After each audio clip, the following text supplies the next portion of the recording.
আপনারা কি চান স্যার? মতলব কি আপনাদের? আমাদের মতলব তো সিন্ধু ঘটকের কাছ থেকে শুনেছো। সেই হেরে গোনা লোকটা ফস করে টেনিদার মুখে আঠার মতো কি খানিকটা মাখিয়ে দিয়ে বললে,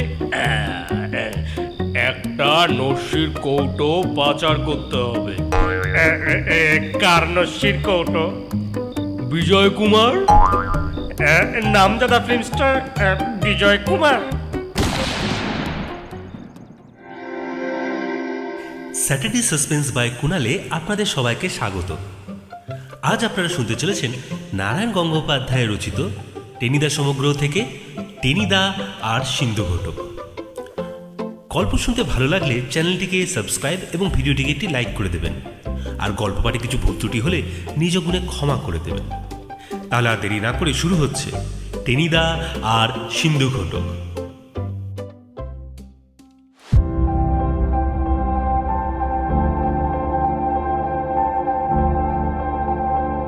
প্রথম অধ্যায়। গড়ের মাঠ সারাটা দিন দারুণ গরম গেছে। হাড়ে মাংসে যেন আগুনের আলপিন ফুটছিল। উফ, এই সন্ধেবেলায় আমি আর টেনিদা গড়ের মাঠে এসে যেন হাঁপ ছেড়ে বেঁচেছি। কেল্লার এই ধারটা বেশ নিরিবিলি, অল্প অল্প আলো আঁধারি, গঙ্গা থেকে ঝিরঝিরে ঠান্ডা হাওয়া। একটা শুকনো ঘাসের শীষ চিবোতে চিবোতে টেনিদা বললে, ধ্যাত, কি হলো? সব বাজে লাগছে। এমন গরমের ছুটিটা লোকে আরাম করে সিমলা শিলং বেড়াতে যাচ্ছে, আর আমরা এখানে বসে বসে সে বেগুন পোড়া হচ্ছি। বোগাস। এক মন বরফ কিনে নিয়ে তার উপর শুয়ে থাকতে পারো, আমি ওকে উপদেশ দিলুম। টেনিদা তখনই হাত বাড়িয়ে বললে, দে, টাকা দে। কিসের টাকা? বরফ কেনবার। আমি টাকা পাবো কোথায়? টাকা যদি দিতে পারবি নে, তাহলে বুদ্ধি জোগাতে বলেছিল কে এরা? টেনিদা দাঁত খিচলো বিচ্ছিরিভাবে। এদিকে গরমের জ্বালায় আমি ব্যাং পোড়া হয়ে গেলুম, আর উনি বসে বসে ধ্যাসটামো করছেন। এখন গরম আবার কোথায়? আমি টেনিদাকে সান্ত্বনা দিতে চেষ্টা করলুম। কেমন মনোরম রাত, গঙ্গা শীতল বাতাস বইছে। আরও একটু কবিতা করে বললুম, পাতায় পাতায় পড়ে নিশির শিশির। নিশির শিশির? টেনিদা প্রায় চেঁচিয়ে উঠল। দেখ পেলা, ফাজলামির একটা লিমিট আছে। এই জ্যৈষ্ঠী মাসের শিশির দেখা দেখিনি কোথায় তোর শিশির? ভারী ল্যাঠাই ফেললো তো। এরকম কাঠগোয়ার বেরসিকের কাছে কবিতা টবিতা বলতে যাওয়াই বোকামো। আমি অনেকক্ষণ মাথাটা চুলকে শেষে একটা বুদ্ধি করে বললুম, আচ্ছা আচ্ছা আচ্ছা, কাল সকালে তোমাকে শিশির দেখাবো, মানে সীতারাম ঘোষ স্ট্রিট থেকে শিশির দাকে ডেকে আনবো। বুদ্ধি করে আগেই সরে গিয়েছিলুম, তাই টেনিদার চাটিটা আমার কানের পাশ দিয়ে বোঁ করে বেরিয়ে গেল। টেনিদা বিরক্ত হয়ে বললি, তুই আজকাল ভারী ওস্তাদ হয়ে গেছিস, কিন্তু এই আমি তোকে লাস্ট ওয়ার্নিং দিলুম, ফের যদি গুরুজনের সঙ্গে ইয়ার্কি করবি তাহলে এক ঘুষিতে তোকে। আমি বললুম, ঘুষুড়িতে উড়িয়ে দেবে? বদমেজাজি হলে কি হয়, টেনিদা গুণের কদর বোঝে। সঙ্গে সঙ্গে এক গাল হেসে ফেললো। ঘুষি দিয়ে ঘুষুড়িতে ওড়ানো, এটা তো বেশ নতুন শোনালো। হ্যাঁ, এর আগে তো কখনো বলিসনি। আমি চোখ পিটপিট করে কায়দা সে বললুম, আমি আরো অনেক বলতে পারি, সব একসঙ্গে ফাঁস করি না, স্টকে রেখে দিই। আচ্ছা, স্টক থেকে আরো দু চারটে বের কর দেখি। আমি বললুম, যেমন ধরো চাটি দিয়ে চাটগায়ে পাঠানো, চিমটি কেটে চিমেশপুরে চালান করা। চিমেশপুর? সে আবার কোথায়? ঠিক বলতে পারবো না, তবে আছে কোথাও নিশ্চয়ই। তোর মুন্ডু। টেনিদা হঠাৎ ভাবুকের মতন ভীষণ গম্ভীর হয়ে গেল। খানিকক্ষণ ড্যাব ড্যাব করে আকাশের তারা টারা দেখলো খুব সম্ভব, তারপর করুণ স্বরে বললে, ডাক ডাক। কাকে ডাকবো টেনিদা? ভগবানকে? কচু পোড়া খেলে যা, খামাখা ভগবানকে ডাকতে যাবি কেন? আরে তোর ডাক শুনতে তো ভগবানের বইয়েও গেছে। ডাক ওই আইসক্রিমওয়ালাকে। আমার সন্দেহ হলো, পয়সা দেবে কে? তুই দিবি, একটু আগেই তো 1 মণ বরফের ফরমাশ করছিলিস। বোকামের দামও দিতে হলো।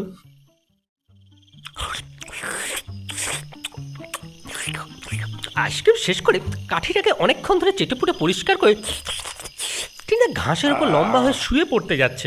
হঠাৎ আমি হেঁচেই ফেললুম। একটা মশা টশা কি যেন নাকের ভেতরে ঢুকতে যাচ্ছিল। টেনিদা চটে উঠলো। হাসলি যে? হাঁচি পেলে? পেলো? আমি শুতে যাচ্ছি ঠিক সেই সময় তুই হাঁচলি? যদি একটা ভালো মন্দ হয়ে যায়, মনে কর এই যদি আমার শেষ শোয়া হয়, যদি শুয়েই আমি হার্ট ফেল করি? বলুন অসম্ভব। স্কুল ফাইনালে তুমি এত বেশি হার্ট ফেল করেছো যে সব ফেল প্রুফ হয়ে গেছে। টিনটা বোধ হয় এক চাটিতে আমাকে চাট গায়ে পাঠানোর জন্য উঠে বসতে যাচ্ছিল। তবে রে, ঠিক তখনই ঘটে গেল ব্যাপারটা। কে যেন মোটা গলায় বললে, ওই ওই ওটা কম্বলরাম, গেট আপ গেট আপ। আমরা দুজনেই একসঙ্গে দারুণভাবে চমকে উঠলুম। দুটো লোক আমাদের দুপাশে দাঁড়িয়ে, একজন তাল গাছের মতো রোকা আর ঠ্যাঙ্গা, এই দারুণ গরমেও তার মাথা টাথা সব একটা কালো র্যাপার দিয়ে জড়ানো, আর একজন ষাঁড়ের মতন জোয়ান, পরনে পেন্টুলুন, গায়ে হাত কাটা গেঞ্জি, তারও নাকের উপর একটা ফুল কাটা রুমাল বাঁধা রয়েছে। আবার সেই রোগা লোকটা হাঁড়ি চাচা মতন চেঁচা গলায় বললে, আর পালাতে পারবে না কম্বলরাম, তোমার সব ওস্তাদি এবার খতম। ওটা বলছি। তিনি তো হাত পাক করে উঠে বসেছিল, দাঁত খিচিয়ে বললে, কে মশাইরা এই গরমের ভেতরে এসে খামোখা কম্বল কম্বল বলে চেঁচাচ্ছেন? এখানে কাঁথা কম্বল বলে কেউ নেই। আমরা কি বলে গঙ্গা শীতল সমীর টেবিল সেবন করছি এখানে। এখন আমাদের ডিস্টার্ব করবেন না। ও সোজা আঙুলে ঘি উঠবে না দেখছি। সন্ধ্যা লোকটা ফস করে প্যান্টের পকেট থেকে কি একটা বের করে বললে, দেখছো? দেখেই আমার চোখ চড়াত করে কপালে চড়ে গেল। আমি কাউ মাউ করে বললুম, পিস্তল। ঠ্যাঙ্গা লোকটা বললেন, হ্যাঁ, আলবাত পিস্তল। আমার হাতেও একটা রয়েছে। এ দিয়ে কি হয় জানো? দ্রুম করে আওয়াজ বেরোয়, ধা করে গুলি ছোটে, যার গায়ে লাগে সে দেন দেয়ার দুনিয়া থেকে কেটে পড়ে। টেনিদার মতন বেপরা লিডারেরও মুখ টুক শুকিয়ে প্রায় আলু কাবলির মতন হয়ে গেছে। খাড়ার মতো লম্বা লাকটা ঝুলে পড়েছে নিচের দিকে। কুক্ষণে বেশ কায়দা করে দুজন একটা নিরিবিলি জায়গা বেছে নিয়েছিল। আশেপাশে লোকজনও কোথাও নেই। চেঁচিয়ে ডাক ছাড়লে 2-5 জন নিশ্চয়ই শুনতে পাবে, কিন্তু আমরা তার বেশি কিছু শোনাতে পারবো না। তার আগেই দুটো পিস্তলের গুলিতে আমাদের দুনিয়া থেকে কেটে পড়তে হবে। একেবারে দেয়ার। আমার সেই ছেলেবেলার পিলিটা আবার যেন নতুন করে লাফাতে শুরু করলো। কানের ভেতর যেন ঝিঝি পোকারা ঝিঝি করতে লাগলো। নাকের মধ্যে উচ্চিরিঙ্গেগুলো দাঁড়া নেড়ে সুরসুরি দিচ্ছে এমন মনে হতে লাগলো। ভীষণ ইচ্ছে করতে লাগলো অজ্ঞান হয়ে যায়, কিন্তু দুটো পিস্তলের ভয়ে কিছুতেই অজ্ঞান হতে পারলুম না। টেনিদাই আবার সাহস করে বেশ চিনি মাখানো মোলায়েম গলায় তাদের বুঝিয়ে সুঝিয়ে বলতে লাগলো, দেখুন মশাইরা, আপনারা ভীষণ ভুল করছেন। এখানে কম্বল বলে কেউ নেই। কম্বল বলে কাউকে আমরা চিনি না। শীতকালে আমরা কম্বল গায়েও দিই না, লেপের তলায় শুয়ে থাকি। এ হলো আমার বন্ধু পটলডাঙ্গার প্যালারাম, আর আমি হচ্ছে শ্রীমান টেনি। মানে মোটা লোকটা ঘোঁত ঘোঁত করে বললে, মানে কম্বলরাম, পালারামের বন্ধু কম্বলরাম। রামে রামে মিলে গেছে, যাকে বলে রামেক রাম দো। শেষের বিটকেল আওয়াজটা বের করলো নাক দিয়ে। হাসলো বলে মনে হলো। আর সে বিচ্ছিরি হাসিটা শুনে অত দুঃখের ভেতরেও আমার পিত্তি শুদ্ধ জ্বলে উঠলো একেবারে। সেই ঠ্যাঙ্গা লোকটা খ্যাচ ম্যাচ করে বললে, কি হাসি মস্করা করছে রে অবলাকান্ত? ফস করে একটা পুলিশ টুলিশ এসে যাবে, তাহলেই কেলেঙ্কারি। ওদিকে সিন্ধু ঘটক তখন থেকে খাপ পেতে বসে রয়েছে।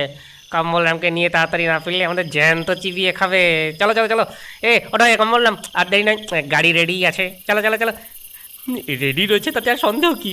একটু দূরেই দরজা বন্ধ একটা ঘোড়ার গাড়ি ঠাঁই দাঁড়িয়ে। বুঝতে পারলাম ওটা কম্বলরামকে অভ্যর্থনা করবার জন্য এসেছে। টেনিদা বললে, দেখুন, বুঝতে পারছেন, আমাদের আর বোঝাতে হবে না, সিন্ধু ঘটককে সব বুঝিয়ে বলে দাও। চলো বলি ঠ্যাঙ্গালোটা পিস্তলের নলটা টেনিদার পিঠে ঠেকিয়ে দিলে। চলো চলো চলো।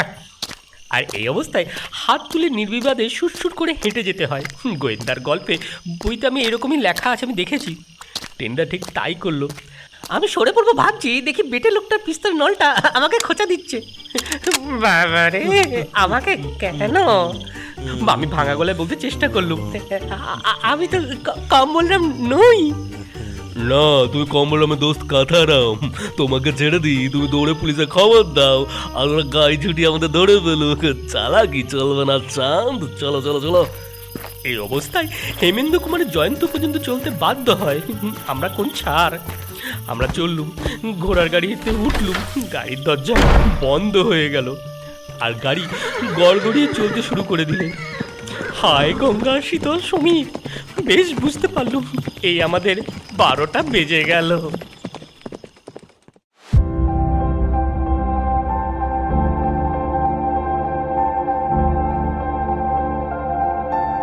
দ্বিতীয় অধ্যায়। গাড়িটা বাজে একদম লক্কর মার্কা, ছক্কর ছক্কর করে যাচ্ছে তো যাচ্ছেই, কোন চুলোয় যে যাচ্ছে বোঝবার জো নেই। সেই জান্দ্রেল অবলাকান্ত প্রায় আমাকে চেপটে বসে আছে। ওর নাম যদি অবলাকান্ত হয় তবে বলেন্দ্রনাথের মানে স্বয়ং সিন্ধু ঘটকের চেহারা যে কেমন হবে কে জানে। দরজা খোলবার জো নেই, এমনকি একটা কথা বলবারও জো নেই।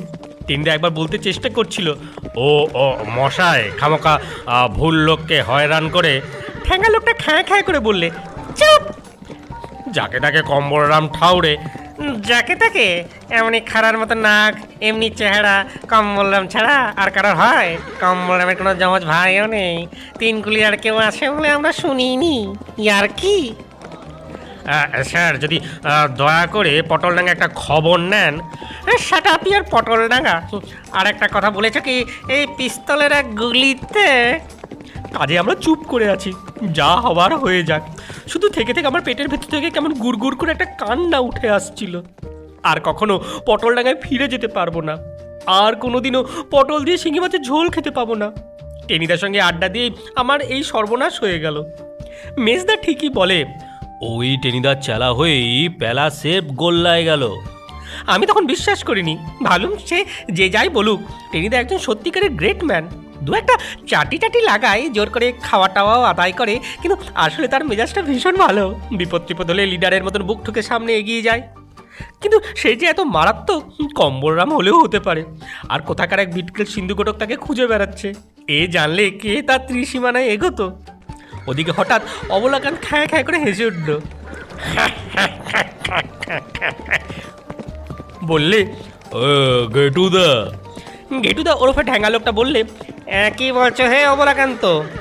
এটা যে কম্বলরাম তাতে আর কোনো সন্দেহ নেই। ঘেটুদা বললে, আলবাত। অবলাকান্ত বললে, তা না হলে এমন ভম্বলরাম হয়?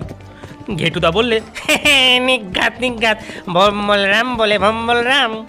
অবলাকান্ত বললে, হ্যাঁ, ভম্বলরামও বলা যায়। বলেই দুজনে খ্যাঁ খ্যাঁ করে হেসে উঠল।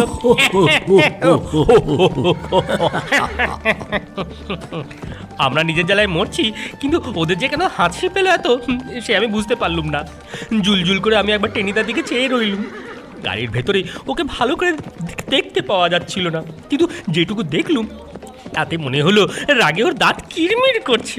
নিতান্ত দুটো পিস্তল না থাকলে এতক্ষণ একটা কেলেঙ্কারি হয়ে যেত। গাড়ি চলছে তো চলছেই, মাঝে মাঝে গাড়োয়ান এক একবার জিভে টাকরায় একটা কটকট আওয়াজ করছে, আর সাঁই সাঁই করে চাবুক হাঁকড়াচ্ছে। গাড়িটা থামবার নামই নেই। একসময় মনে হলো পিচের রাস্তা ছেড়ে খোয়া ওঠা পথ ধরলো, আর থেকে থেকে এক একটা বেয়ারা ঝাঁকুনিতে পিলে শুদ্ধ নড়ে যেতে লাগলো। এতক্ষণ পথের পাশে গাড়ি টাড়ির আওয়াজ পাচ্ছিলুম, ট্রামের ঘন্টি কানে আসছিল, লোকের গলা পাওয়া যাচ্ছিল, কানে আসছিল রেডিওর শব্দ। এখন মনে হলো হঠাৎ যেন সব নিঝুম মেরে গেছে। কোথায় যেন ঝিঝি টিঝি ডাকছে, থেকে থেকে পোকার গন্ধ গাড়ির ভেতরে পর্যন্ত এসে ঢুকছে। তার মানে উদ্ধারের শেষ আশাটুকুও গেল। এখন আমরা চলেছি একেবারে সিন্ধু ঘটকের খপ্পরে। কোনো পোড়ো বাড়ি পাতালে নিয়ে আমাদের দুম করে গুম করে ফেলবে কে জানে। হঠাৎ ক্যাবলার কথা মনে পড়ে গেল আমার, ভারী রাগ হতে লাগলো। ক্যাবলা বলে, ওসব গোয়েন্দার গল্প সেফ গাঁজা, বানিয়ে বানিয়ে লেখা। আমি এক বর্ণও বিশ্বাস করি না। কিন্তু আজ রাতে সিন্ধু ঘটকের পাল্লায়। গাড়িটা কাঁথে উল্টে পড়তে পড়তে সামলে নিল মনে হলো, কোনো নালায় ফেলায় নেমে যাচ্ছিল। আমি একবার অবলাকান্ত ঘাড়ে গিয়ে পড়লুম। ও সে বলে, ও নাকটা গেল মশাই। ওদিকে ঘেটুদার গলা থেকে আওয়াজ বেরোলো, গেলুম গেলুম। আর তখনই টেনিদা বললে, ঘেটু চন্দর, এবার তোমার পিস্তল তো কেড়ে নিয়েছি, আগে তোমায় দফা নিকেশ করে ছাড়বো। আমি চমকে উঠলুম। অন্ধকারে ভালো দেখতে পাচ্ছি না, কিন্তু বুঝতে পারলুম গাড়িটা কাঠ হওয়ার ঝাঁকুনিতে টেনিদার সুযোগ পেয়ে ফস করে ঘেটুদার পিস্তলটা ছিনিয়ে নিয়েছে। একেই বলে লিডার, কিন্তু অবলাকান্তের হাতে তো পিস্তলটা এখনো রয়েছে। টেনিদা না হয় ঘেটুকে ম্যানেজ করলো, কিন্তু অবলাকান্ত যে এক্ষুনি আমাকে সাবার করে দেবে। টেনিদা বললে, 1 2 থিরি শিগগিরই গাড়ি দরজা খোলো, নইলে আমি তো কাঠ হয়ে বসে আছি, খালি মনে হচ্ছে এক্ষুনি আমি গেলুম। এইবারে দুটো পিস্তলের আওয়াজ, ঘেটুচন্দর চিৎ, আমারও বাতচিত, চিরতরে ফিনিশ। তারপর রইল টেনিদার অবলাকান্ত। কিন্তু মহাযুদ্ধের শেষ অংশটুকু আমি আর দেখতে পাবো না, কারণ আমি ততক্ষণে দুনিয়া থেকে অনেক দূরে সরে পড়েছি। গোয়েন্দা উপন্যাসে এইসব জায়গায় একটা দারুণ অবস্থার সৃষ্টি হয়, পড়তে পড়তে লোকের মাথার চুল খাড়া হয়ে যায়। অথচ ঘেটু আর অবলাকান্ত হঠাৎ খ্যাঁ খ্যাঁ করে অট্ট হাসি হাসলো।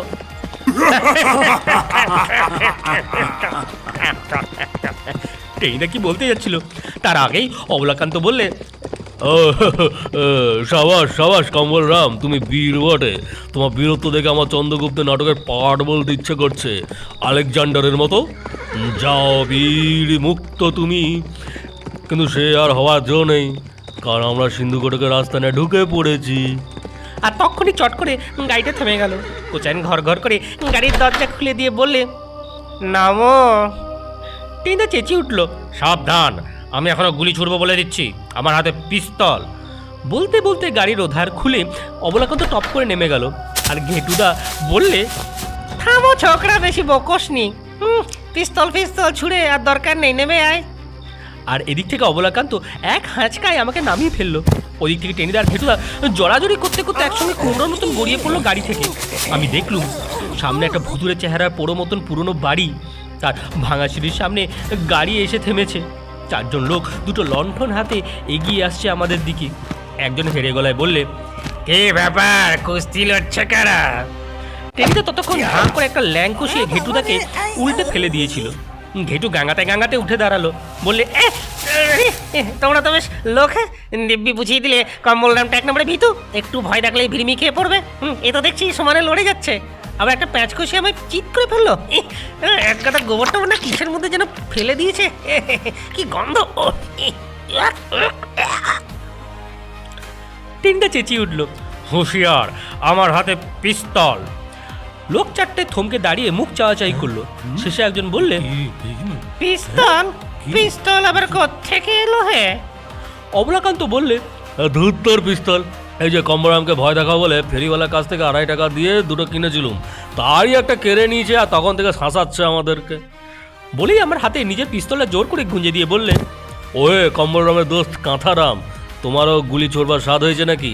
তাহলে এটা তুমি প্রেজেন্ট করলুম। 4 আনার ক্যাপ কিনে নিও আর সারাদিন দুম ফটাক করে বাড়ির কাক টাক তাড়িও। বলে অবলাকান্ত তো খ্যাঁ খ্যাঁ করে হাসলোই। সেই সঙ্গে গোবর মাখা ঘেটুচন্দ গাড়ি কোচাইন আর দুটো লণ্ঠন হাতে 4টে লোক সবাই একসঙ্গে হেসে উঠল। আর সেই হাসির আওয়াজে পাশের একটা ঝুপসি মতো নাম গাছ থেকে গোটা 2-3 বাদুড় ঝটপট করে উড়ে পালালো। ঘেটু বললে, কই হে কম্বল নাম, গুলি ছুড়লে না? টেনিদা কিছুক্ষণ ঘুগনি দানার মতন মুখ করে চেয়ে রইল। তারপর খেলনা পিস্তলটা তার হাত থেকে টপ করে পড়ে গেল। ইস ইস ইস, আমরা কি গারল!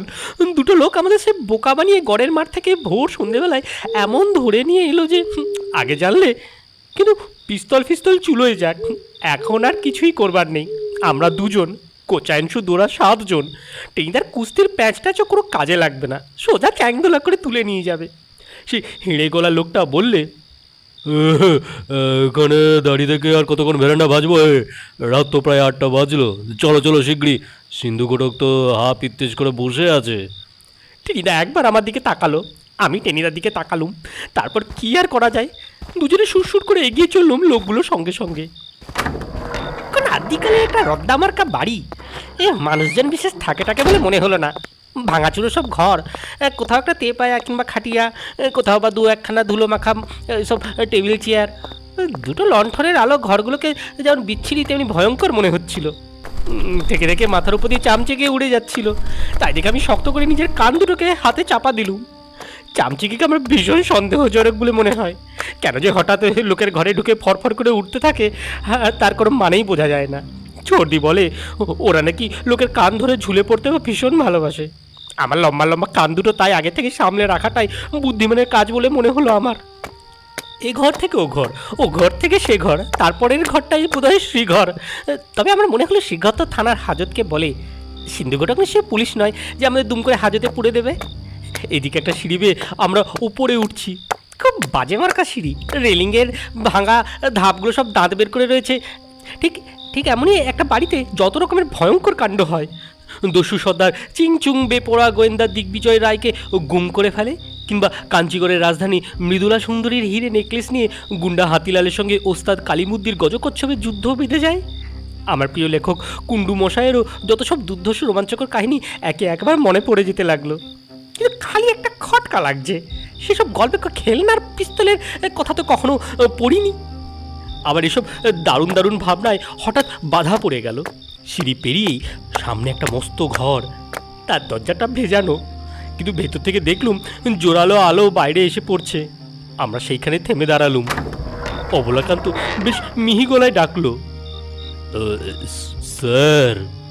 ভেতর থেকে ব্যাঙের ডাকের মতো একটা আওয়াজ এলো। কে? আমরা সবাই মানে কম্বলরাম শুদ্ধ এসে গেছি। এসে গেছে?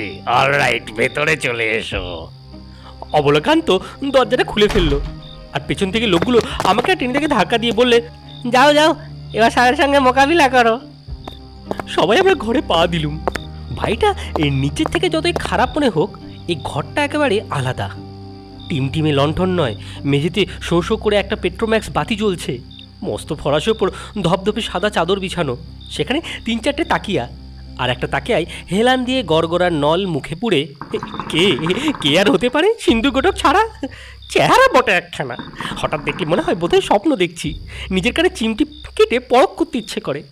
একটা লোক যে এমন মোটা হতে পারে, এক পিপে আলকাতরা ডুব দিয়ে উঠে আসার মতো যে তার গায়ের রং হতে পারে, মন চারেক শরীরের ওপর এত ছোট যে একটা মাথা থাকতে পারে, আর ছোট মাথায় যে আরও ছোট এমন দুটো কুতকুতে চোখ থাকতে পারে, এ না দেখলে তবুও বিশ্বাস করা যায়, কিন্তু দেখলে আর কিছুতেই বিশ্বাস করবার জো নেই।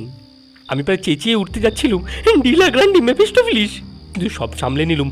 আর সিন্ধু ঘটক ব্যাঙের গলায় গ্যাং গ্যাং করে বললে, হ্যাঁ, বসো বসো, সব সিট ডাউন। এমন কায়দা করে বললো যে আমরা যেন স্কুলের ছাত্র, আর হেডমাস্টার আমাদের বসতে হুকুম দিচ্ছেন। ঘেটুদা কাউ মাউ করে বললেন, আমি বসতে পারবো না স্যার, এই কম্বল রামটা আমাকে গোবরের ভেতরে ল্যাংড়ে ফেলে দিয়েছে, গায়ে দারুণ গন্ধ। সিন্ধু ঘটক বললে, তুমি একটা থার্ড ক্লাস, আমার ফরাসে গোবর লাগিও না, আগে চান করে এসো, যাও, গেট আউট। ঘেটুদা তখনই সুরসুর করে বেরিয়ে গেল। আমরা সবাই তখন ফরাসে বসে পড়েছি। সিন্ধু ঘটক তাকিয়া ছেড়ে পিঠ খাড়া করে উঠে বসলো, জিজ্ঞেস করলো, কে কম্বল রাম? অবলাকান্ত টেনিদাকে খোঁচা দিয়ে বলল, এইটে। সিন্ধু ঘটক আমার দিকে আঙুল বাড়িয়ে বললে, আর রোগা চিমটে খাড়া খাড়া কানওয়ালা, ওটা কে? অবলাকান্ত বললে, নাম জানি না স্যার, কম্বলরামের দোস্ত কাঁথারাম বোধ হয়। হেঁড়ে গেলে লোকটা বললে, শতরঞ্জি রামও হতে বাধা নেই।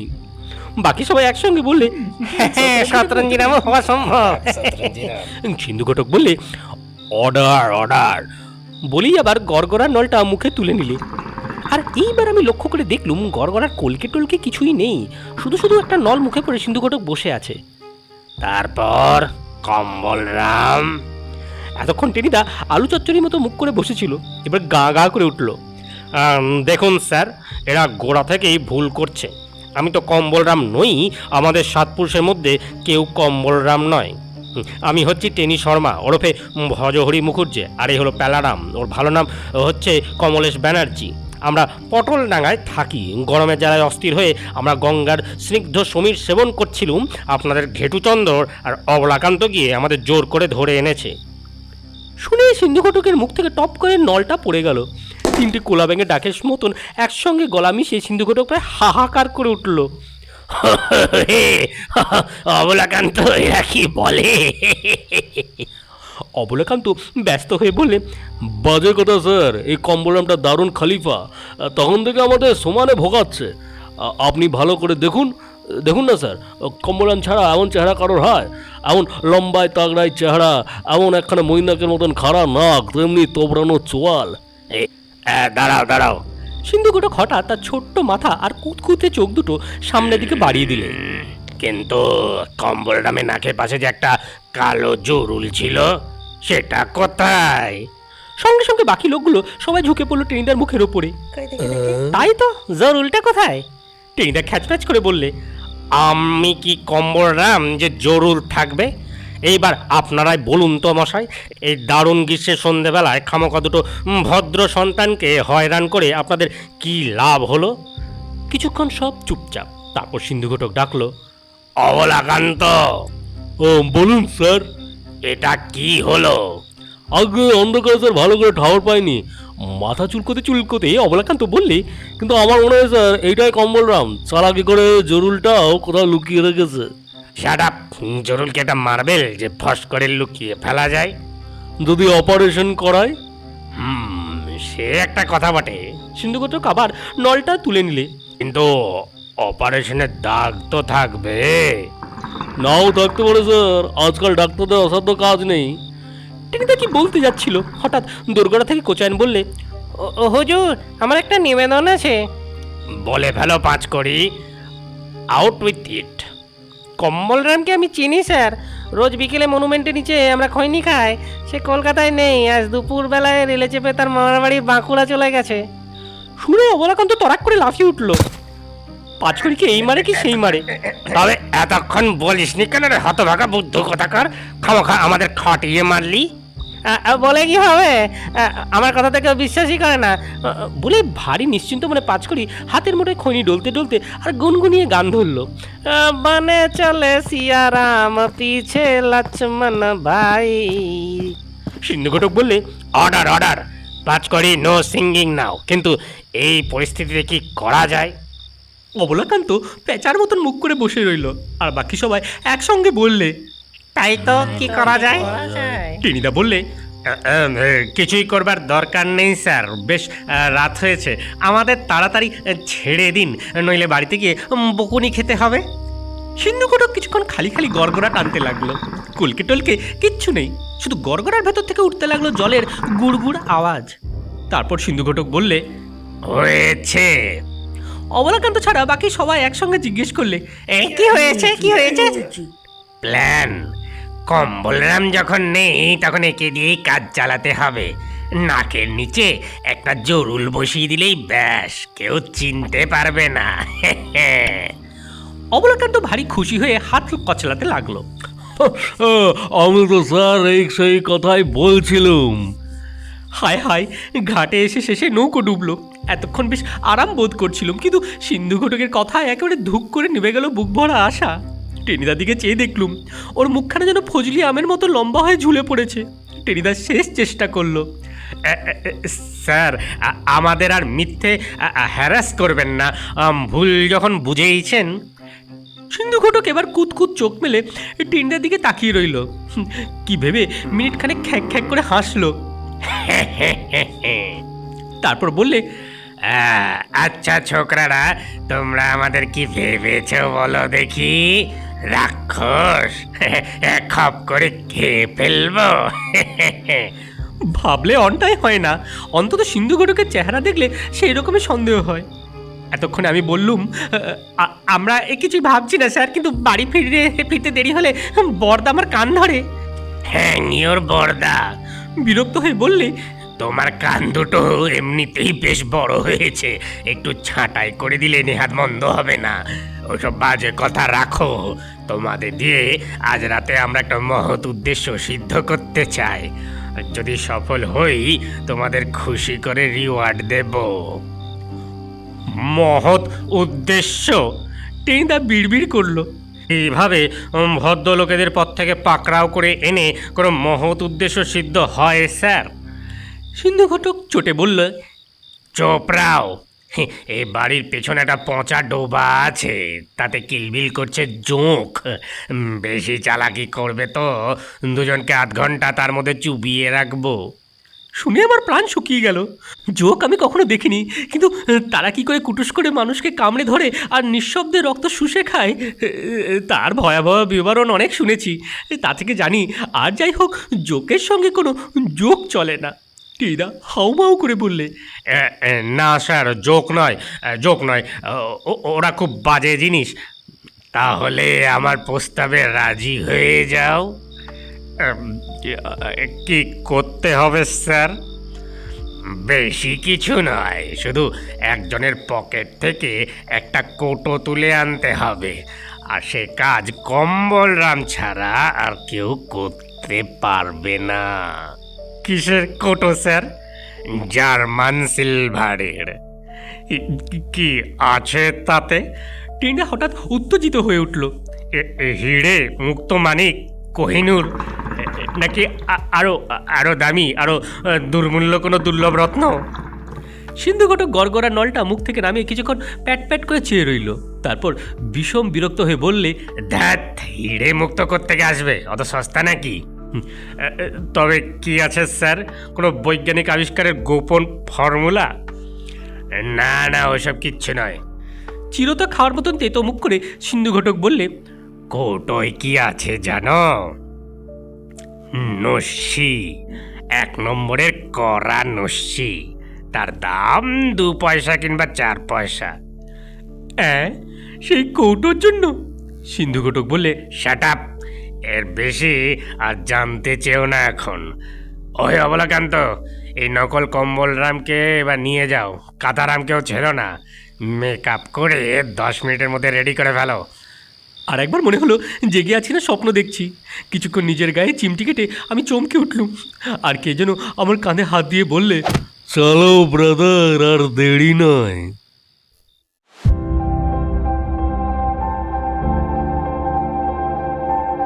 তৃতীয় অধ্যায়। যেতে হলো পাশের একটা ছোট ঘরে। সঙ্গে এলো অবলাকান্ত, 5 কুড়ি কোচম্যান আর হেড়ে গলা সেই লোকটা। দেখলুম ওরা ঘরে একটা আয়না রয়েছে। আর থিয়েটারের সময় যেসব রং টং মাখে তাও রয়েছে এক গাদা। এমনকি কয়েকটা পরচুলো, নকল কোপ, এসবও আমি দেখতে পেলুম। কিন্তু মানে কি এসবের? টেনিদা বললে, আপনারা কি চান স্যার? মতলব কি আপনাদের? আমাদের মতলব তো সিন্ধু ঘটকের কাছ থেকে শুনেছো। সে হেড়ে গলা লোকটা ফস করে টেনিদার মুখে আঠার মতন কি খানিকটা মাখিয়ে দিয়ে বললে, একটা নস্যির কৌটো পাচার করতে হবে। কার নস্যির কৌটো? বিজয় কুমার। নামজাদা ফিল্ম স্টার বিজয় কুমার, অভিনেতা বিজয় কুমার শুনে আমি তো আর খাবি খেলুম। কি সর্বনাশ! তিনি যে একজন নিদারুণ লোক। তার কত ফিল্ম দেখতে দেখতে আমার মাথার চুল সব আলপিনের মতন খাড়া হয়ে উঠেছে। ভদ্রলোকের অসাধ্য কাজ নেই। এই সুন্দরবনের জঙ্গলে ধরাম ধরাম করে 2টো বাঘ আর 3টে কুমির মেরে ফেললেন। এই একটা মোটর বাইকে চড়ে পাই পাই করে আয়েশা ছুট লাগালেন যে দুরন্ত দস্যু দল ঝড়ের বেগে মোটর ছুটিও তাকে ধরতে পারল না। কখনো বা দারুণ বৃষ্টির ভেতরে বনের মধ্যে দিয়ে যেতে যেতে করুণ সুরে গান গাইতে লাগলেন। অত বৃষ্টিতে ভিজেও তার সর্দি হয় না, আর কি জোরালো গলার গান। হ্যাঁ, আবার কখনো বা ভারী নরম গলায় কী সব বলতে বলতে হল শুদ্ধ সবাইকে কাঁদিয়ে কাঁদিয়ে ফস করে চলে গেলেন। মানে ভদ্রলোক কী যে পারেন না তাই আমার জানা নেই। এহেন বিজয় কুমারের নস্যের কোটো লোপাট করতে হবে। সেই কোটোর দাম বড় জোর 8 আনা। তাতে খুব বেশি হলে 2 টাকার বা 2 আনার করা নস্যি। হিরে নয়, মুক্ত নয়, সোনাদানা নয়, ঘোরতোর দস্যু ডাক্তার ক্যাডাভাইরাসের দুরন্ত মারণ রশ্মি নয়। এর জন্যই এত কাণ্ড। প্রত্যেক এক বিদঘুট সিন্ধু ঘটক, সন্ধ্যেবেলায় গড়ের মাঠে 2টো বিটকের লোক, অবলাকান্তর ঘেটুদা, 2টো খেলনা পিস্তল নিয়ে হাজির, একটা লক্কর ঘোড়ার গাড়িতে চাপিয়ে আমাদের লোপাট করা, ভুতুরে বড় বাড়ি, ট্রেন থেকে কম্বলরাম আমাকে কাঁথারাম সাজানো। এসবের ধ্যাসটা আমার মানে কি? লোকগুলো ফসফস করে আঠা ফাটা দিয়ে আমার মুখে খানিকটা যাচ্ছে তাই গোপ দাড়ি লাগিয়ে দিলে। তা থেকে আবার শুটকো চামচিকের মতন কীরকম যেন বিচ্ছিরি গন্ধ আসছিল।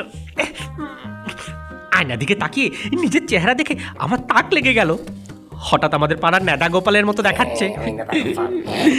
যে লোকটা হাঁটু অব্দি একটা খাকি শার্ট ঝুলিয়ে, গলায় ছেঁড়া জুতোর মালা পরে, হাতে একটা ভাঙা লাঠি নিয়ে মাঝে মাঝে রাস্তায় ট্রাফিক কন্ট্রোল করতে চেষ্টা করে। আর টেনিদার মুখ ভর্তি খোঁজা খোঁজা 3-4 দিনের না কামানো দাড়ি, নাকের পাশে বড় একটা কটকটে জরুল। আমি কাঁথারাম কিংবা নেতা গোপাল যাই হই, টেনিদা যে মোক্ষম একটা কম্বলরাম তাতে আমার এতটুকু সন্দেহ রইল না। এমনকি এই কথাও মনে হতে লাগলো যে আসলে টেনিদা ছদ্মবেশী কম্বলরাম ছাড়া আর কিছুই নয়। কিন্তু সব মিলিয়ে ব্যাপারটা কি দাঁড়াচ্ছে? এসব সাজগোজ করে আমরা যাব কোথায়? আর এই রাতে এই পোড়ো বাড়িতে ফিল্ম স্টার বিজয় কুমারের পকেটটাই বা পাওয়া যাবে কোথায় যে আমরা ফস করে তার থেকে নস্যির কোটো লোপাট করে দেবো? আমি মুখ কাচু বাচু করে বললুম, বিজয় কুমার কোথায় আছেন স্যার? যে লোকটা আমার মুখে দাড়ি কোপ লাগাচ্ছিল সে বললে, আছে কাছাকাছি কোথাও, সময় হলে জানতে পারবে। কিন্তু তার পকেট মারবার জন্য আমাদের ধরে আনা কেন? টেনিদা গো গো করে বললে, আমরা ওসব কাজ কোনোদিন করিনি। আমরা ভালো ছেলে, কলেজে পড়ি। আর একজন বললে, থামো হে কম্বলরাম, বেশি ফটফট করো না। তোমার গুণের কথা কে না জানে, সবই শুনি। বলি, বিজয় কুমারের খাস চাকর হিসেবে তার পকেট থেকে রোজ পয়সা হাতাও না তুমি? দুবার সে তোমায় বলেনি, এবারে কম্বল তোর জ্বালায় আমি আর পারি না, তুই আমার বাড়ি থেকে বেরিয়ে যা? নেহাত কান্নাকাটি করেছিল বলে আর তোমার রান্না মোগলাই কারি, না হলে বিজয় কুমার খাওয়া না হলে বলেই তোমার চাকরিটা থেকে যায়নি? তুমি বলতে চাও এগুলো সব মিথ্যে কথা? টেনিদা ঘোত করে বললে, কেন বারবার বাজে কথা বলছেন? আমি কম্বলরাম নই। এতক্ষণ ছিলে না, কিন্তু এখন আর সে কথা বলবার জো নেই। শ্রীমান কম্বলরাম নিজের সামনে এসে দাঁড়ালেও এখন ফয়সলা করা শক্ত হবে কে আসল আর কে নকল। বুঝলে ছোকরা, আমার হাতের কাজই আলাদা। টালা থেকে টালিগঞ্জ পর্যন্ত যত থিয়েটার হয় তাদের কোনো মেকআপ ম্যান আমার সঙ্গে পাল্লা দিতে পারবে না। তোমাকে যা সাজিয়েছি না, চোখ থাকলে তার কদর বুঝতে। কদর বোঝার দরকার নেই, এখন বলুন আমাদের এই সং সাজিয়ে আপনাদের কি লাভ হচ্ছে? অত কষ্ট করে তোমাকে কম্বলরাম বানালুম আর তুমি বলছো সং? লোকটা ফস করে একটা দীর্ঘশ্বাস ফেললো। মনে ভারী ব্যথা পেলুম হে ছোকরা, ভারী ব্যথা পেলুম।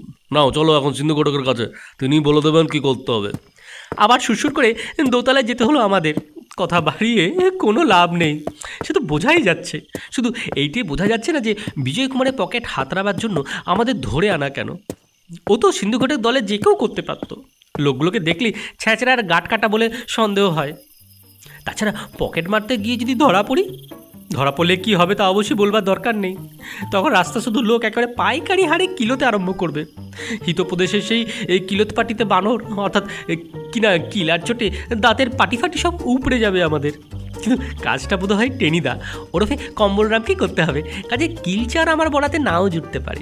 তাছাড়া টেনিদার ঠ্যাং দুটোও বেশ লম্বা লম্বা, বেগতিক বুঝলে 3 লাফে 1 মাইল রাস্তা পাড়ি দিতে পারে। দেখাই যাক না কি হয়। আর সত্যি বলতে কি, এতক্ষণে আমারও কেমন একটা উত্তেজনা হচ্ছিল। কলকাতার এই দারুণ গরম, চটচটে ঘাম আর রাত্রিরে বিচ্ছিরি ঘুমট সব মিলে মন মেজাজ খুব খারাপ হয়ে গিয়েছিল। এমনকি গঙ্গার ধারে শীতল সমীরেও যে খুব আরাম হচ্ছিল তা নয়। তারপরে ঘেটুদার অবলাগান্তে এসে হাজির, দিব্যি জমে উঠেছিল। বিরাট একটা সিন্ধু ঘটক ছিল, বেশ একটা ভীষণ রকমের কিছু রোমাঞ্চকর ব্যাপার ঘটবে এমনই মনে হচ্ছিল। কিন্তু একটা নস্যির কৌটোতে সব গোলমাল করে দিচ্ছে। একটা হিড়ে মুক্ত হলেও ব্যাপারটা কিছু বোঝা যেত, কিন্তু সিন্ধু ঘটক সামনে গড়গড়া টানছে। আশ্চর্য, কলকে যে নেই সেটা কি ওর খেয়ালই হয় না, নাকি বিনা কলকাতে গড়গড়া খাওয়াই ওর অভ্যাস, কে জানে। আমরা ঘরে যেতেই সিন্ধু ঘটক কটপট করে তাকালো আমার দিকে। এটা আবার কে? কোন পাগলা গাড়ো থেকে একে ধরে আনলে? আগে পাগলা গাড়াতে আসামি নয়, ও কাঁথারাম। ওটাকে সাজাতে গেলে কেন? এমনি একটু হাত মাকড় করলুম। আগে যে আমার মুখে বাব্বু গোপদারি লাগিয়ে দিয়েছিল সে একগাল হেসে জবাব দিল, কম্বলরাম খাসা হয়েছে, হ্যাঁ, নিখুঁত। সিন্ধু ঘটক গড়গড়া রেখে উঠে দাঁড়ালো, তারপর এগিয়ে গেলো আমাদের দিকে। ঠিক যেন সুরকাটা একটা হাতি 2 পায়ে এগিয়ে এলো দুলতে দুলতে। প্রথমেই টিন্ডার নাকটা নেড়ে চেড়ে দেখলো, তারপর আঙ্গুল দিয়ে জরুলটা পরখ করলো, তারপর একটা কান ধরে একটু টানলো। হ্যাঁ, টেনিদা মুখটা রাগের চোটে ঠিক একটা বেগুনের মতো হয়ে যাচ্ছিল। এ আমি স্পষ্ট দেখতে পেলুম, কিন্তু কিছু করবার জো নেই। অনেকগুলো লোক রয়েছে চারপাশে। টেনিদা শুধু গো গো করতে লাগলো। কান ধরে টানছেন কেন স্যার? কেন, অপমান হলো নাকি? সিন্ধু ঘটক এক রাস দাঁত বের করে খ্যাক খ্যাক করে হেসে উঠল। ওহে, মজার কথা শুনছো? কম্বলরামের অপমান হচ্ছে। ঘর শুধু লোক অমনি একসঙ্গে ঘক ঘক করে হেসে উঠল। সবচাইতে বেশি করে হাসলো ঘেটুদা। টেনিদা যাকে ল্যাং মেরে গোবরের ভেতরে ফেলে দিয়েছিল। হাসি থামলো। সিন্ধু ঘটক বললে, যাক, আর সময় নষ্ট করে দরকার নেই, এবার অ্যাকশন। অ্যাকশন শুনে আমার পিলেটিলে কেমন চমকে উঠলো। আমি টেনিদার দিকে চাইলুম, দেখলুম খাড়ার মতো নাকটা যেন অনেকখানি খাড়া হয়ে উঠেছে, আগে চোখ দুটো দিয়ে আগুন ছুটছে।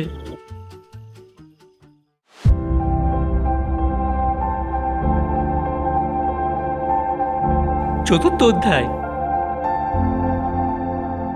সে বাড়ি থেকে আমরা বেরিয়ে পড়লুম আবার। এবার ঘোড়ার গাড়িতে নয়, সেরফ পায়দলে। আমাদের ঘিরে ঘিরে চললো আরও জনাসাতেক লোক। রাস্তাটা এবড়ো খেবড়ো, দূরে দূরে মিটমিটে আলো জ্বলছে। পথের ধারে কাঁচা ড্রেন, কচুরিপানা, ঝোপ জঙ্গল, কতগুলো ছাড়া ছাড়া বাড়ি। কয়েকটা ঠেলা গাড়িও পড়ে আছে এদিক ওদিকে। দুজন লোক আসছিল, ভাবলুম চেঁচিয়ে উঠি, কিন্তু তখনই আমার কানের কাছে কে যেন ফ্যাস ফ্যাস করে বললে, এই ছোকরা একেবারে স্পিকটি নট, চেঁচিয়েছিস কি তখনই মরেছিস, এবার খেলনার পিস্তল নয়, সঙ্গে ছোড়া আছে। লোক দুটো বোধহয় কুলিটুলি হবে। যেতে যেতে কটমটিয়ে কয়েকবার চেয়ে দেখলো আমাদের দিকে।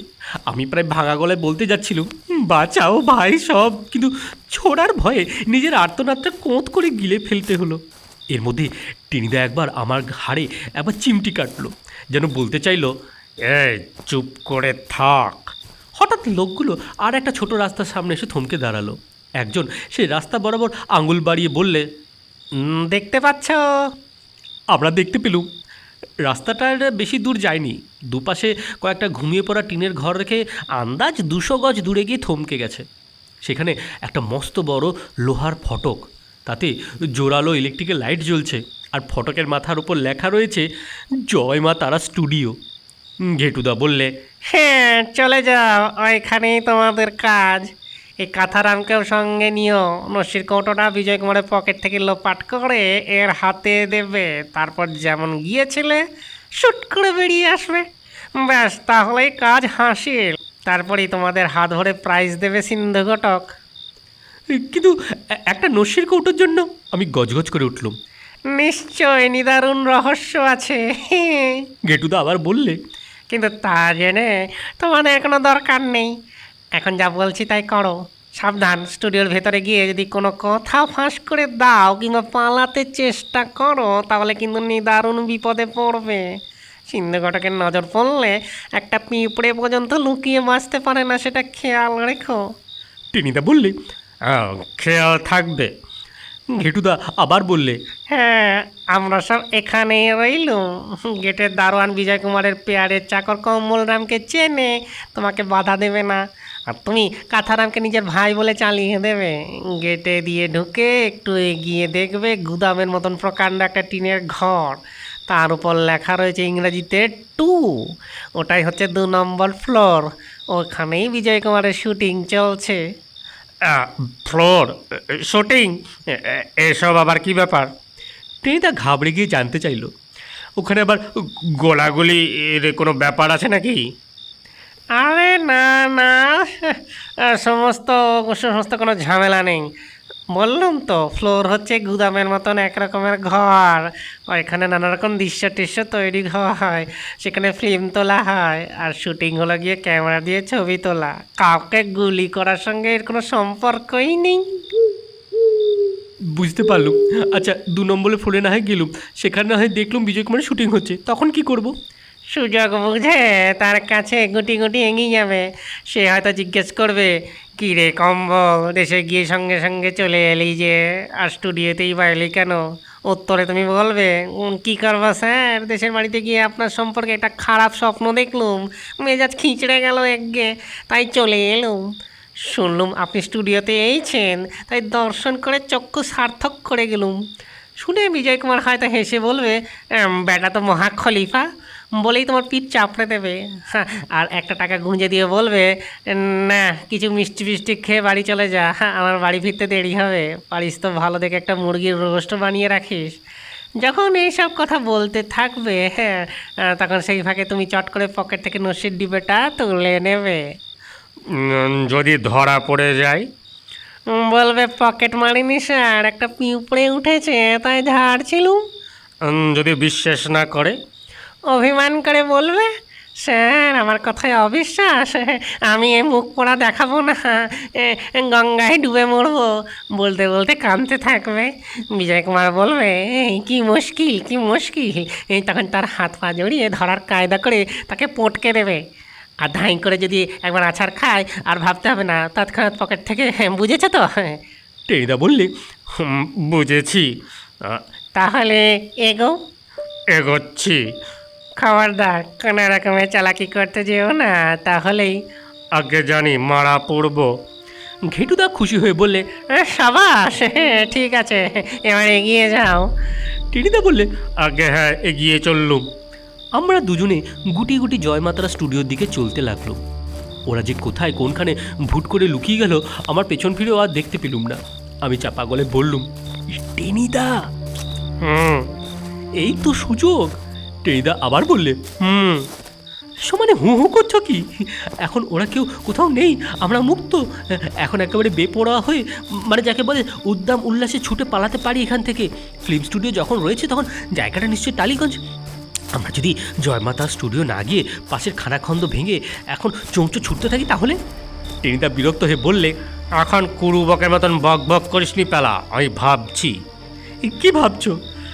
সত্যি সত্যি তুমি স্টুডিওতে গিয়ে ফিল্মটা বিজয় কুমারের পকেট মারবে নাকি? Shut up. এখন সামনে পুদের চেরি। খুব জটিল সমস্যায় পড়লে টেনিদা বরাবর একটা ফরাসি আওড়ে থাকে। আমি বললুম, পুদেচ্চেরি সে তো পন্ডিচেরি। এখানে তুই পন্ডিচেরি পেলে কোথায়? পন্ডিচেরি নয়, আমি বলছিলুম ব্যাপার অত্যন্ত ঘোরালো, বুদ্ধি করতে হবে। আমি বললুম, কখন বুদ্ধি করবে? এদিকে আমাকে আবার এক বিতিকিচ্ছিরি পাগল সাজিয়েছে, মুখে কিচমিচ করছে সাতরাজের দাড়ি, কুটকুনিতে আমি তো মারা গেলুম। ওদিকে তুমি আবার চলেছ পকেট মারতে, ধরা পড়লে কিলিয়ে একেবারে কাঁঠাল পাকিয়ে দেবে। এখন চপড়াও। অজ্ঞতা চুপ করতে হলো, আর আমরা একেবারে জয়মাতারা স্টুডিওর গেটের সামনে এসে পৌঁছালাম। ভয়ে আমার বুক দূর করতে লাগলো, মনে হতে লাগলো একটু পরে একটা যাচ্ছে তাই কেলেঙ্কারি হয়ে যাবে। স্টুডিও লোহার ফাটক আধ খোলা, পাশে দারোয়ানের ঘর, আর ঘরের বাইরে খালি গায়ে হিন্দুস্তানি জান্দ্রেল দারোয়ান বসে এক মনে তার আরও জান্দ্রেল গোবজোড়াকে পাকিয়ে চলেছে। টেনিদাকে দেখে সে একগাল হেসে ফেলল। का भैया कंबल राम सब अच्छा है? হ্যাঁ, সব আচ্ছা হ্যাঁ। तुम्हारा साथी पगला कौन है? আমাকে পাগল বলছে নিশ্চয়ই। যে লোকটা আমার হাতের কাছে পেয়ে মনের সুখে মেকআপ দিয়েছিল তাকে আমি সে কর্মরিয়ে চিবিয়ে খেতে ইচ্ছে করলো। প্রায় বলতে যাচ্ছিলাম, হাম পাগলা নেই হ্যাঁ, পটল ডাঙ্গা প্যালারাম হ্যাঁ, কিন্তু টেনিদা একটা চিমটি খেয়ে আমি থেমে গেলুম।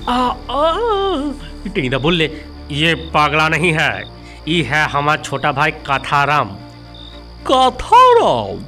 दारोगान हाँ করে কিছুক্ষণ আমার দিকে চেয়ে থেকে বললে, राम राम सिया राम, राम जी के दुनिया में कितना अजीब चीज को पैदा किया है। अच्छा अच्छा, चले जाओ अंदर में, तुम्हारा बाबू 2 नंबर में है, वहाँ ही शूटिंग चल रहा है। আমরা স্টুডিওর ভেতরে পা দিলুম।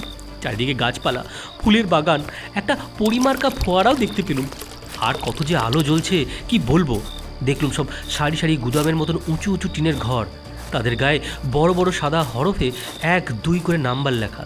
দেখলুম বড় বড় মোটর ভ্যানে রেডিওর মতন কী সব যন্ত্র নিয়ে কানে হেডফোন লাগিয়ে কারা সব বসে রয়েছে, আর রেডিওর মতো সেই যন্ত্রগুলো থিয়েটারে পাঠ করার মতো আওয়াজ করছে। প্যান্ট পরা লোকজন ব্যস্ত হয়ে এপাশ ওপাশ যাওয়া আসা করছিল, আর মাঝে মাঝে কেউ কেউ তাকিয়ে দেখছিল আমার দিকেও। একজন ফস করে এগিয়ে এসে আমার সামনে দাঁড়িয়ে গেল। বাহ, বেশ মেকআপ হয়েছে তো, চমৎকার। মেকআপ ধরে ফেলেছে? আমার বুকের রক্ত সঙ্গে সঙ্গে জল হয়ে উঠল। আমি প্রায় হাউমাউ করে চেঁচিয়ে উঠতে যাচ্ছিলাম, কিন্তু ট্রেনটা পটাং করে আমাকে চিমটি কাটলো। আই! লোকটা আবার বললে, হ্যাঁ, এক্সট্রা বুঝি?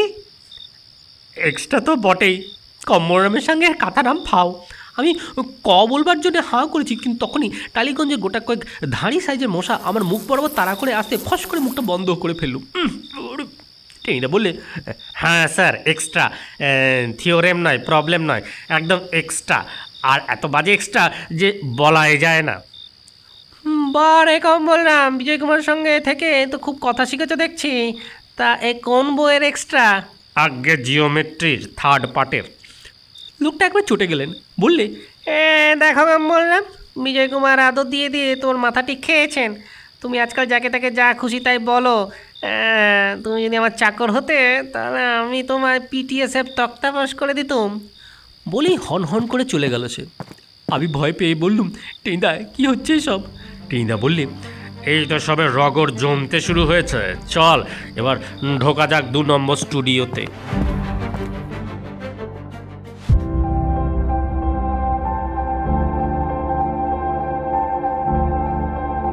পঞ্চম অধ্যায়। স্টুডিও মানে যে এমনই একখানা এলাহি কাণ্ড, কে ভেবেছিল সে কথা? সামনে যেন থিয়েটারের ছোট্ট একটা স্টেজ খাটানো রয়েছে, এমনই মনে হলো। সেখানে ঘর রয়েছে, দাওয়া রয়েছে, পেছনে আবার সিনে আঁকা 2 একটা নারকেল গাছ উঁকি মারছে। সেসব তো ভালোই, কিন্তু চারিদিকে সে কি ব্যাপার, কত বড় বড় আলো, কত মোটা মোটা ইলেকট্রিকের তার, বনবনিয়ে ঘোরা সব মস্ত মস্ত পাখা, কজন লোক সেই দাওয়াটার উপর আলো ফেলছে। একজন কোট প্যান্ট পরা মোটা মতো লোক বলছে, ঠিক আছে ঠিক আছে। ঢুকে আমরা দুজন স্যার হাঁ করে চেয়ে রইলুম। সিনেমা মানে যে এইরকম গোলমালের ব্যাপার তাকে জানতো। কিছুক্ষণ আমরা কোনো কথাই বলতে পারলুম না, এক কোণে দাঁড়িয়ে ড্যাব ডেপে চোখে তাকিয়ে থাকলুম কেবল। কোত্থেকে একজন গেঞ্জি প্যান্ট পরা লোক বাজ খাই গলায় চেঁচিয়ে উঠল, মনিটর। সঙ্গে সঙ্গে মোটা লোকটা বললে, লাইটস। আর আশেপাশে থেকে ওপর থেকে যেন অসংখ্য সার্চ লাইটের মতন আলো সেই তৈরি করা ঘরটার আর দাওয়াটার উপর এসে পড়ল। মোটা লোকটা বললে, 5 নম্বর কাটো। কার নম্বর আবার কেটে নেবে? এখানে আমার পরীক্ষা হয় নাকি? টেনিদাকে আমি ফিস ফিস করে জিজ্ঞেস করলুম। টেনিদা কুট করে আমার কানে একটা চিমটি দিয়ে ফ্যাস ফ্যাস করে বলল, চুপ করে থাক। মোটা লোকটা আবার চেঁচিয়ে বললে, কেটেছ 5 নম্বর। একটা উঁচু মতন জায়গা থেকে কে যেন একটা আলোর উপর এক টুকরো পিচবোর্ড ধরে বললে, কেটেছি। গেঞ্জি আর প্যান্ট পরা লোকটা আবার বাজ খায় গলায় বললে, ডায়লগ। আমাদের পাশ থেকে হাওয়াই শার্ট আর পাজামা পরা বেটে মতন একজন লোক মোটা একটা খাতা বগল দেওয়া করে এগিয়ে এলো। আর তখনই আমরা রোমাঞ্চিত হয়ে দেখলুম কোত্থেকে সুট করে আলোর মধ্যে এসে দাঁড়ালেন আর কেউ নয়, স্বয়ং বিজয় কুমার। তার পরনে হলদে জামা, হলদে কাপড়, যেন ছোট পরব সেরে চলে এসেছেন সেই বিজয় কুমার, যিনি ঝপাং করে নদীর কুল থেকে জলে লাফিয়ে পড়েন, চলন্ত ট্রেনের জানলা থেকে উধাও হয়ে যান, যিনি কখনো কচুবন কখনো বা ভেরেন্ডা ঝোপের মধ্যে দাঁড়িয়ে আকুল হয়ে গান গাইতে থাকেন। কথা নেই বার্তা নেই, দুম করে হঠাৎ মারা যান। সেই দুরন্ত দুর্ধর্ষ দুর্বার বিজয় কুমার আমাদের সামনেই একেবারে সশরীরে দাঁড়িয়ে, আর ওনার পকেট থেকেই আমাদের নস্যের কৌটোটা লোপাট করতে হবে। আমি বলতে যাচ্ছিলাম, সঙ্গে সঙ্গে টেনিদা আমার কানে আবার দারুণ একটা চিমটি কষিয়ে বলল, চুপ। আমার বুকের ভেতর তখন দূর করে কাঁপছে। এক্ষুনি এই মুহূর্তে ভয়াবহ লোমহর্ষণ ব্যাপার ঘটে যাবে। এত আলো, এত লোকজন, এর ভেতর থেকে নস্যির কৌটো লোপাট করা, ধরা তো পড়তেই হবে। আর স্টুডিও শুধু লোক, সেই ফাঁকে আমাদের পিটিয়ে তুলো ধরা করে দেবে। লেপটেপ করে ফেলা অসম্ভব নয়। আমি দেখলুম বিজয় কুমার সেই পাজামা পরা বেটে লোকটার খাতা থেকে কি যেন বিড়বিড় করে পড়ে নিলেন খানিকক্ষণ, তারপর বললেন, ইয়েস ঠিক আছে বলেই এগিয়ে এসে ঘরের দাওয়াটায় বসলেন। অমনি যেন শূন্য থেকে একটা মাইক্রোফোন নেমে এসে ওর মাথার একটুখানি উপরে নেমে দাঁড়ালো। বিজয় কুমার ভাবে গদগদ হয়ে বলতে লাগলেন, না না, এ আমার মাটির ঘর, আমার স্মৃতি, আমার স্বপ্ন, এ ছেড়ে আমি কোথাও যাব না। জমিদারির অত্যাচারে যদি আমার প্রাণও যায়, তবু আমার ভিটে থেকে কেউ আমাকে তাড়াতে পারবে না। আমি টেনিদার কানে কানে জিজ্ঞেস করলুম, রবি ঠাকুরের 2 বিঘা জমি হচ্ছে নাকি? টেনিদা বললে, তা হবে। তাহলে বিজয় কুমার নিশ্চয়ই উপেন, কিন্তু আম গাছ কোথায় টেনিদা? পেছনে তো দেখছি 2টো নারকেল গাছ। উপেনে যে নারকেল গাছও ছিল, কই রবি ঠাকুরের কবিতা তো সে কথা লেখা নেই। টেনিদা আবার আমাকে ফ্যাস ফ্যাস করে বললে, বেশি বকিস নে পেলা, ব্যাপার এখন খুব সিরিয়াস, যাকে বলে পুদের চেরি। এখন চুপচাপ দাঁড়িয়ে থাক, দেখ আমি কি করি। ওই বিতি কিচ্ছিরি সিন্ধু ঘটককে যদি ঠান্ডা না করতে পারি, তাহলে আমি পটলডাঙ্গার টেনি শর্মাই নই। এর মধ্যে দেখি বিজয় কুমার বলা টলা শেষ করে একখানা রুমাল নিয়ে চোখ মুছছেন। গেঞ্জি আর প্যান্ট পরা মোটা লোকটা আকাশে মুখ তুলে চ্যাঁ চ্যাঁ গলায় চেঁচিয়ে উঠছে, sound how's that, how's that. আর যেন আকাশবাণী মতো কার মিহি সুর ভেসে আসছে, ওকে ওকে। বিজয় কুমার দাওয়া ছেড়ে উঠে পড়তেই টেনিদা আমার কানে কানে বললে, পেলা স্টেডি। আর বলি ছুটে গেল বিজয় কুমারের দিকে। Sir sir sir sir sir. Bijoy Kumar ভীষণ চমকে বললে, আরে আরে আরে কম্বলরামজি, আরে তুই না 1 মাসের জন্য দেশে গিয়েছিলি, কি ব্যাপার হঠাৎ ফিরে এলি যে? আর স্টুডিওতে বা এলি কেন হঠাৎ, কি দরকার? আমি দম বন্ধ করে দেখতে লাগলাম। স্যার স্যার আমি কম্বলরাম নই। টেনিদা চেঁচিয়ে বলল, তবে কি ভম্বলরাম? বিজয় কুমার খুব খানিকটা খ্যাক খ্যাক করে হেসে উঠলেন। কোথা থেকে সিদ্ধি বিদ্ধি খেয়ে আসিসনি তো? যা যা যা, শীঘ্রই বাড়ি যা, আর আমার জন্য ভালো করে একটা মুরগি রোস্ট পাকিয়ে রাখবে। রাত 12টা নাগাদ আমি ফিরবো। আমার কথা শুনুন স্যার, আপনার ঘোর বিপদ। বিজয় কুমার দারুণ অবাক হয়ে কিছুক্ষণ হাঁ করে টেনিদার দিকে চেয়ে রইল। ঘোর বিপদ? কি বকছিস কম্বলরাম? আবার বলছি আপনাকে, আমি কম্বলরাম নই, আমি হচ্ছি পটলডাঙ্গার টেনিরাম। আমার ভালো নাম ভজহরি মুখুজ্জে। আর বলি টেনিদা একটানে গাল থেকে জরুলটা খুলে ফেললো। দেখেছেন? কি সর্বনাশ! বিজয় কুমার হঠাৎ হাউমাউ করে চেঁচিয়ে উঠলেন। স্টুডিওতে হইচই পড়ে গেল। হ্যাঁ, কি হলো স্যার? কি হয়েছে স্যার? কি হলো? বিজয় কুমার বললেন, কম্বল রামর গাল থেকে জরুল তুলে ফেলেছে। সে গেঞ্জের প্যান্ট পরা মোটা ভদ্রলোক সোজা ছুটে এলেন টেনিদার দিকেই। হোয়াট? জরুল খুলে ফেলেছে? জরুল কি কখনো খোলা যায়? আর বিশেষ করে কম্বলরামের জরুল? ইম্পসিবল। টেনিদা আবার মোটা গলায় বললেন, এই থার্ড টাইম বলছি, আমি কম্বলরাম নই, লেপরাম, জজিরাম, মশারিরাম, তোষকরাম, এমনকি রামে কোনো রামই নই। আমি হচ্ছি পটলডাঙ্গার ভজহরি মুখুজ্জে। দুনিয়া শুদ্ধ লোক আমাকে এতটা কাল টেনি শর্মা বলেই জানে। স্টুডিওর ভেতরে একসঙ্গে আওয়াজ উঠল, মাই গড!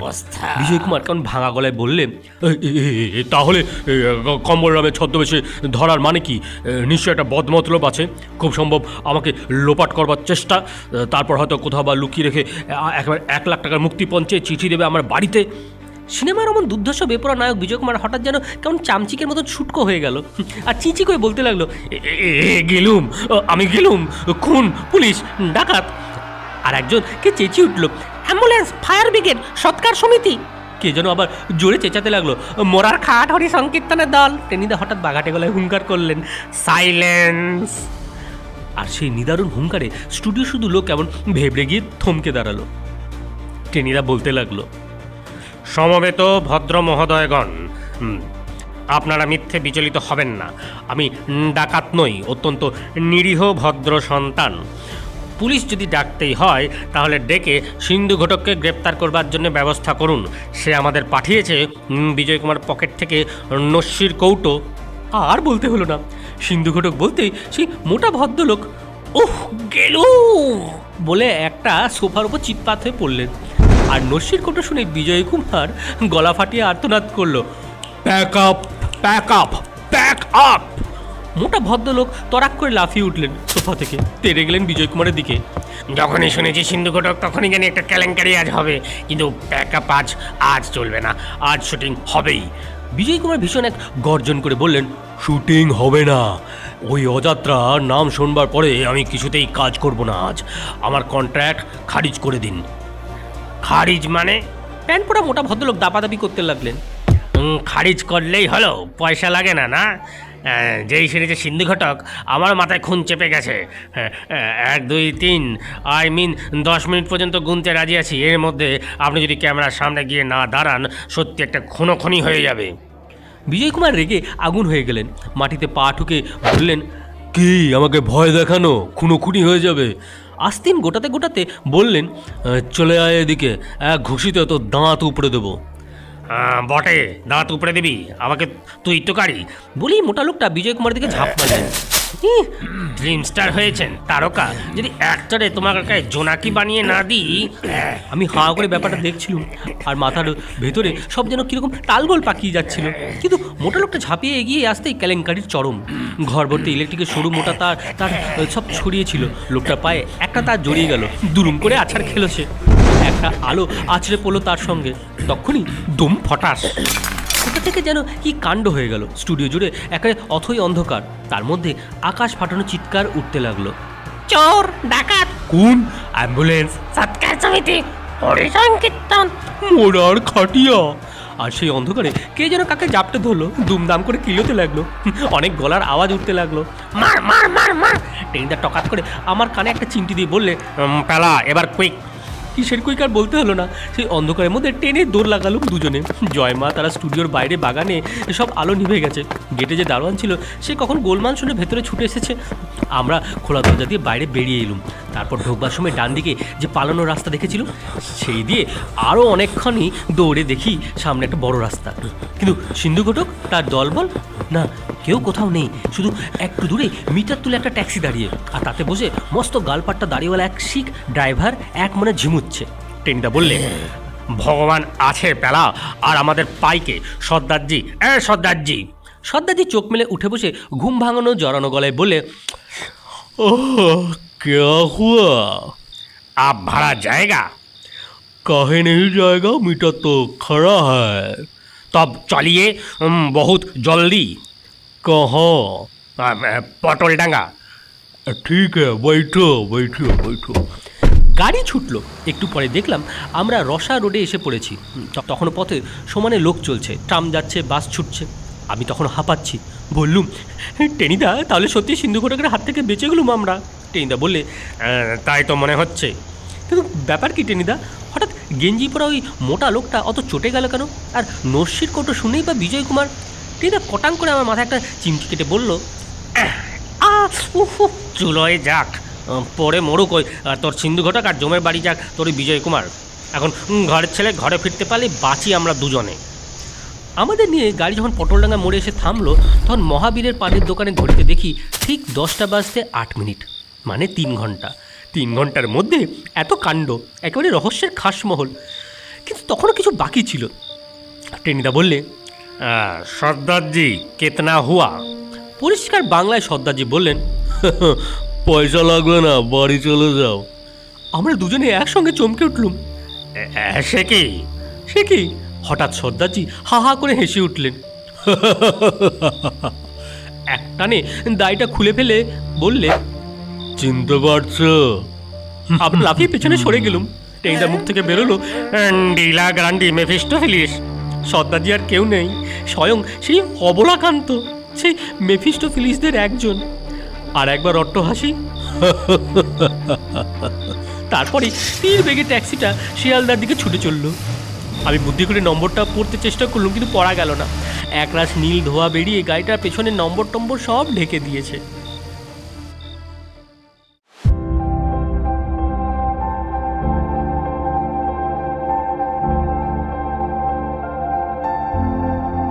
ষষ্ঠ অধ্যায়। সিনেমা দেখতে গিয়েছিলুম, বেশ ভালো একটা উপদেশপূর্ণ ইংরেজি বই। এইসব বলে টলে তো কোনো মতে বাড়ির বকুনির হাত থেকে রেহাই পাওয়া গেল, কিন্তু মেজাজ ভীষণ খারাপ হয়ে রইল। বলতে ভুলে গেছি, গাড়িতে বসেই মুখের রং টংগুলো ঘষে টষে তুলে ফেলেছিল, আর বাড়িতে ঢুকেই সোজা বাথরুমে ঢুকে একদম সাফসুপ হয়ে নিয়েছিল। ভাগ্যিস অত রাতে কারোর ভালো করে নজরে পড়েনি, নইলে শেষ পর্যন্ত হয়তো একটা কেলেঙ্কারি হয়ে যেত। কিন্তু ব্যাপারটা কি হলো? কেন আমাদের অমন করে ধরে নিয়ে গেল সিন্ধু ঘটক? কেনই বা মুখে রং মেখে সং সাজালো? আর জয় মাতারা স্টুডিওর ভেতরেই বা এইসব কাণ্ড কেন ঘটে গেল? সেসবের কোনো মানেই বোঝা যাচ্ছে না। আরও বোঝা যাচ্ছে না দাড়ি লাগিয়ে অবলাকান্ত কেনই বা আমাদের বিনে পয়সায় পৌঁছে দিলে। আমরা বিজয় কুমারের নস্যির কোটো লোপাট না করেই পালিয়ে এসেছি জেনেও হাতে পেয়ে সে আমাদের ধরে নিয়ে গিয়ে গুম করলো না কেন? ভীষণ গোলমেলে সব ব্যাপার, মানে এসব অঙ্কের চাইতেও গোলমেলে। যেখানে দশমিকের মাথার ওপর আবার একটা ভেঙ্কুলাম থাকে, কিংবা তেল মাখা উঁচু বাঁশের ওপর দিয়ে একখানি কলা নামাতে গিয়ে একটা বাঁদর 6 ইঞ্চি ওঠে আর 5.25 ইঞ্চি পিছলে নেমে যায়।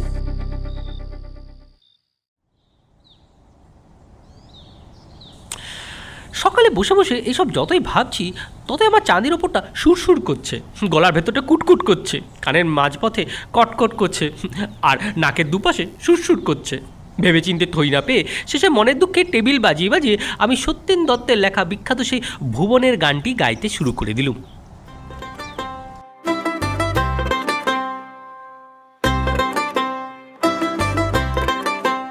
ভুবন নামেতে বেদড়া বালক, তার ছিল এক মাসি।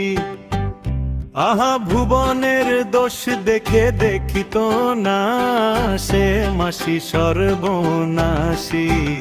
ভুবন নামেতে বেদড়া বালক, তার ছিল এক মাসি।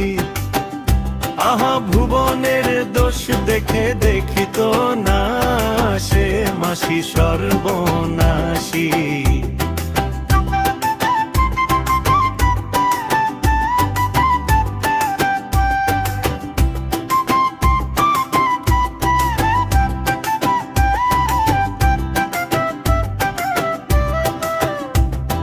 শেষে কলা চুরি মূলা চুরি করে বাড়ে ভুবনের আস্কারা। চোর হতে পাকা ডাকাত হলো সে, ব্যবসা মানুষ মারা।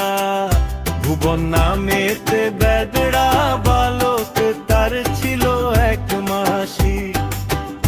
আহা ভুবনের দোষ দেখে দেখিত না সে মাসি সর্বনাশী।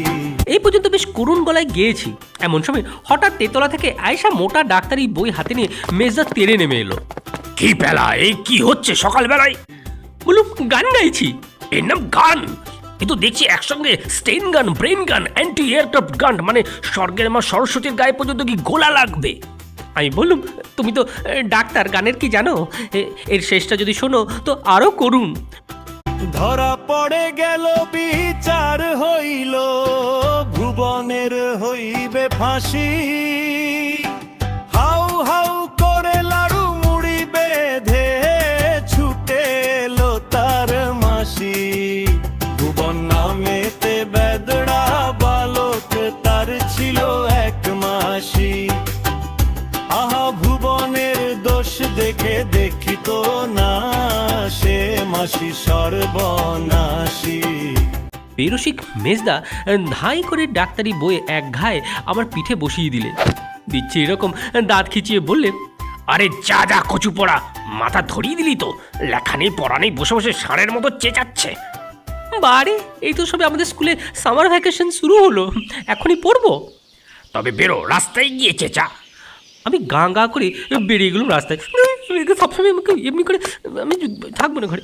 এইসব বেরসিকদের সঙ্গে সঙ্গীত চর্চা না করে আমি বরং চাটুজাদের রকে বসে পটল লাঙা নেড়ি কুকুরগুলোকেই গান শোনাবো। কিন্তু গান আর গাইতে হলো না। তার আগে দেখি টেনিদা হন হন করে আসছে আমার দিকেই। আমায় দেখে ব্যতিব্যস্ত হয়ে বললে, পেলা, কুইক কুইক, তোর কাছেই যাচ্ছিলাম, চটপট চলে আয়। আবার কি হলো? টেনিদা বললে, সিন্ধু ঘটক। হ্যাঁ, কপাত করে আমি একটা খাবি খেলুম। সিন্ধু ঘটক কোথায়? আমাদের বাড়িতে বৈঠকখানায় বসে আছে। হ্যাঁ, তখনই দু চোখ কপালে তুলে আমি প্রায় রাস্তার মধ্যে ধপাস করে বসে পড়তে যাচ্ছিলাম। টেনিদা ধপ করে আমাকে ধরে ফেললো। এই, এই, বললে, দাঁড়া না, এক্ষুনি ঘাবড়াচ্ছিস কেন? চলে আয় আমার সঙ্গে। চলেই এলুম। বুকের ভেতরটা হাঁক পাক করছিল। কিন্তু এই বেলা 9:30টার সময় টেনিদার বাড়ির বৈঠকখানে বসে সিন্ধু ঘটক আমাদের আর কি করবে? কিংবা এইসব মারাত্মক লোককে কিছুই বিশ্বাস নেই। রামহরি বটব্যাল কিংবা যদুনন্দন আড্ডের গোয়েন্দার উপন্যাসে দিন দুপুরেই তো যত বড় দুর্ধর্ষের ব্যাপার ঘটে যায়, সেও তো আমার অজানা নয়। আমি আর একবার ভয়ে ভয়ে জিজ্ঞেস করলুম, টেনিদা সঙ্গে দস্যু দল, মারাত্মক অস্ত্রশস্ত্র? কিচ্ছু না, একেবারে একা। পুলিশের খবর দিয়েছ? কিচ্ছু দরকার নেই, তুই আয় না। জয়মা তারা বলতে গিয়ে সেই অলক্ষণে স্টুডিওটাকে মনে পড়লো। সামনে নিয়ে বলুম, জয়মা কালী, জয়মা কালী, জয়মা কালী। আর ঢুকে পড়লুম টেনিদাদের বাড়িতে। আর ঢুকে দেখি চেয়ারে বসে সিন্ধু ঘটক। সেই চেহারাই নেই, গায়ে মুগার পাঞ্জাবি, হাতে গোটা কয়েক আংটি, এক মুখ হাসি। বললে, এসো পেলারাম, এসো, তোমার জন্যেই বসে আছি। আমি হাঁ করে কিছুক্ষণ চেয়ে রইলুম। তারপর ভয়টা কেটে গেলে জিজ্ঞেস করলুম, আপনি কে? আমার নাম হরিকিঙ্কর ভর চৌধুরী। মনোরমা ফিল্ম কোম্পানির নাম শুনেছ তো? আমি সেই ফিল্ম কোম্পানির মালিক। কিন্তু কাল রাতে আমাদের নিয়ে আপনি এসব কি কাণ্ড করলেন? খুলে বললেই সবটা বুঝতে পারবে। এসো এসো, বসো, বলছি।